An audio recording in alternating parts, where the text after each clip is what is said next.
Hi friends, welcome to my channel. Friends, సర్కారీ చెట్లను ఎప్పుడైనా విన్నారా? సర్కారీ చెట్లు ఇవైతే మన ఇండియాలో ఎక్కడ పడితే అక్కడ విచ్చలవిడిగా ఉన్నాయి. వీటినైతే మేము సర్కారీ చెట్లు అంటాము. కానీ ఇవి మన ఇండియా మొక్క అయితే కాదు, బయట దేశం నుంచి వచ్చింది. కానీ ఇండియాలోనే ఎక్కువగా డెవలప్ అయింది ఈ చెట్టు.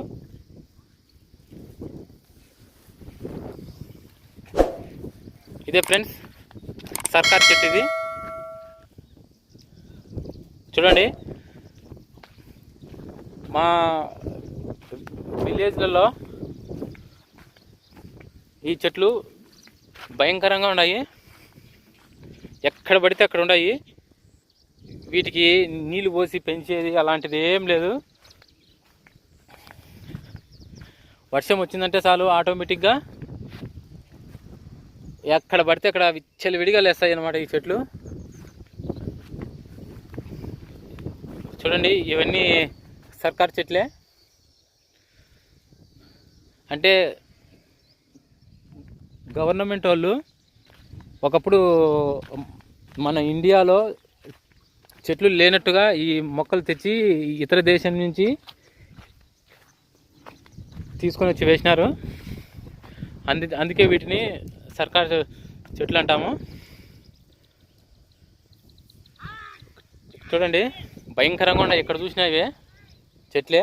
ఇంకా ఊర్లలో చూసినామంటే ఇప్పుడు అదే పనిగా పెంచుతారు ఈ చెట్లను.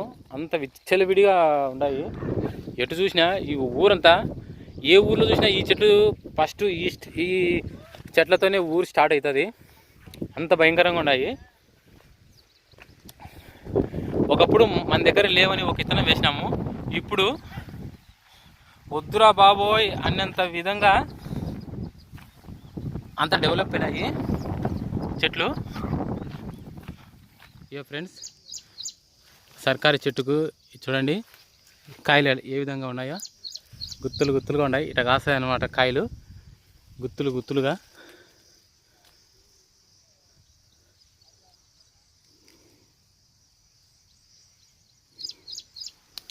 ఈ కాయలే విత్తనాలు పడేసి ఎక్కడ పడితే అక్కడ చెట్లు గుంపులు గుంపులుగా పెరుగుతాయి కాయలు. చూడండి, ఇట్లా కాసిందంటే అదే మనము పంట పెట్టి నీళ్లు బట్టి ఎరువులు వేసి ఇన్ని చేసినా కూడా ఈ విధంగా కాస్తాయి కాయలు. అసలు కాయవు కదా. అది ఈ మొక్కలో ఉన్న స్పెషల్.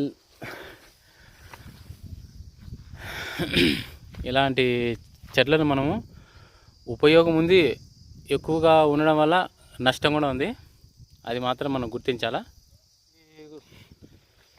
ఇవి ఉంటాయి కదా స్టెమ్స్, కట్ చేసి వంట చెరుగ్గా మనం అయితే ఉపయోగించుకోవచ్చు, కట్టెలు పొయ్యి ఉండే వాళ్ళకు అలా అన్నమాట. ఎనీవే, మీ ఊళ్ళలో కూడా ఇలాంటి కంప చెట్లు ఉన్నాయంటే కామెంట్ చేయండి. మా ఊళ్ళో అయితే చాలా ఎక్కువగా ఉన్నాయి. ఓకేనా?